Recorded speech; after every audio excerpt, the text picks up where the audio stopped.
मेरे भाई का तूने मेला में कोई टोना लगाया।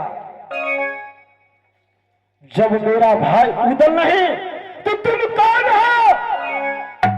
नागिन तुम कौन हो? दोस्तों कवि बताते हैं शुद्ध पीतला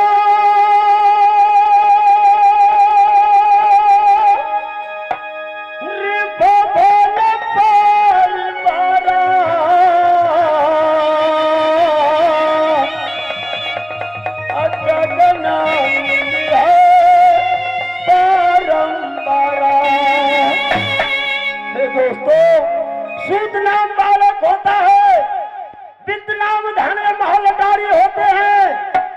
100 बार हो जाएगा, 10 मंजिल मकाम बना लेंगे। ये नारियां है, ये नारी हजार हो सकता है। दुनिया में एक चीज नहीं मिलता है दोस्तों, ये सब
यह समय तुम मेरे भाई उदल को यहाँ वर्तमान में रखो, प्रकट करो, हाजिरी करो।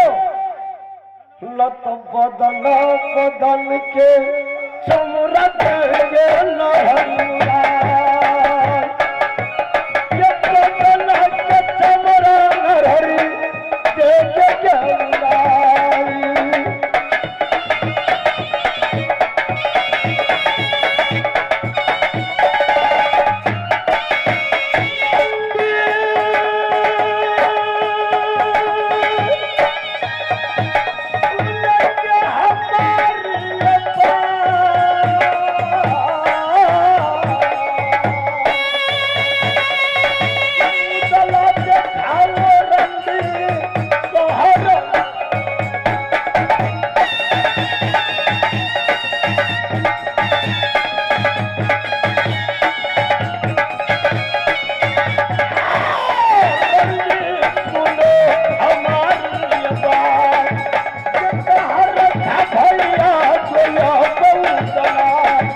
मैं नागिन हो, बाकी भगवती है।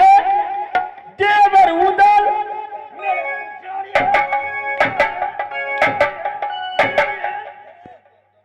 समय मेरा भाई कहाँ है? मुझे उदल चाहिए, उदल।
भूमर में क्यों न हो, तीनों पूर्व में होगा तो मैं अपने शक्तियों सालियों से मैं अपने भाई का निचोड़ लाऊंगा।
मेला समिति अगर आप हमारे आवाज को सुनते हैं तो टंकी से देने के लिए जलावन की व्यवस्था कर दे, नहीं तो नाच बंद हो सकता है।